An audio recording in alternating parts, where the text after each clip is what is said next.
Welcome to my channel. இப்படி சொன்னா போர் அடிக்கும். ஓஹோ, எனக்கு நிறைய வேலை இருக்குன்னு தெரிஞ்சுக்கிட்டு வலுக்கட்டாயமா உங்களுக்கு இல்லை சரி விடுங்க, நார்மலாகவே பேசுகிறேன். ஒரு 2 வாரத்துக்கு முன்னாடி ஸ்கூலில் கலைத்திருவிழா அப்படின்னு சொல்லி சொன்னாங்க.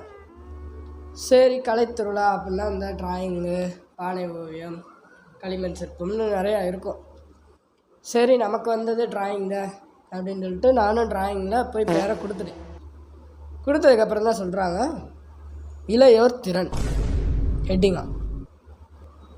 நானும் என்னடா வரைகிறதுன்னு யோசித்து அப்புறம் கடைசியில் ஜெமினியில் கேட்டு ஒரு இமேஜ் எடுத்துட்டேன்.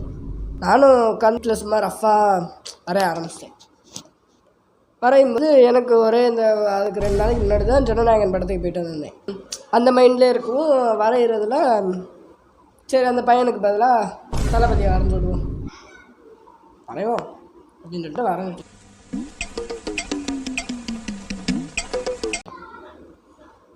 ஆரம்பிச்சுட்டு அடுத்த நாள் சார்ட்டு இதெல்லாம் எடுத்து ஸ்கூலுக்கு போய் சார்ட்டை விரிக்கிறேன். அப்படி இந்த சார்ட்டை விரித்து தேவையானலாம் எக்யூப்மெண்ட்லாம் எடுத்து வைக்கிறேன்.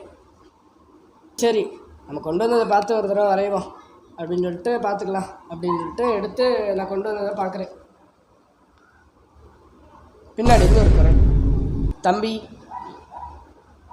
நான் யாருன்னு திரும்பி பார்க்குறேன். சார், தம்பி வீட்டிலேருந்து வரைஞ்சி கொண்டு வந்திருக்கியாப்பா, இதை கொடு பார்க்கலாம் அப்படின்னு வாங்கினவர் என்னையை பார்க்குறாரு, அதை பார்க்குறாரு, என்னையை பார்க்குறாரு, அதை பார்க்குறாரு, இப்படியே பார்த்துக்கிட்டே இருக்கார். நானும் அவரை பார்க்குறேன், கீழே பார்க்குறேன், அவரை பார்க்குறேன், கீழே பார்க்குறேன். தமிழகத்தின் முதலமைச்சர் அவர் எப்படி நீ வரையலாம் இப்படி? சார் சாரி சார், தெரியாமல் இருந்துச்சு சார், இனிமேல் இப்படி வரைய மாட்டேன் சார். அது எப்படி நீ வரையலாம் சார்? வீட்டில் சும்மா ரஃப் காப்பின்னு சொல்லி வரைஞ்சேன் சார். அந்த சார் சும்மா இல்லாமல் அங்கே இருக்கிற எல்லா டீச்சர்ஸ்டையும் போய் காமிக்கிறாரு. எனக்கு ஒரு பக்கம் அழுகுறேன். சரிண்டு ஏதோ வரைஞ்சி கையில் கொடுத்துட்டு வந்துட்டேன். செலக்ட் பண்ணுவாங்கன்னு சொல்லி கொடுத்துட்டு வந்துட்டேன். ஆனால் செலக்ட் பண்ணல, அது வேறு கதை. சரிண்டு வீட்டுக்கு வந்துட்டேன். ஓகே, என்ன பார்த்துட்டு இருக்கீங்க? அதான் வீட்டுக்கு வந்துட்டேன்னு சொல்கிறேன்ல, அவ்வளோதான்.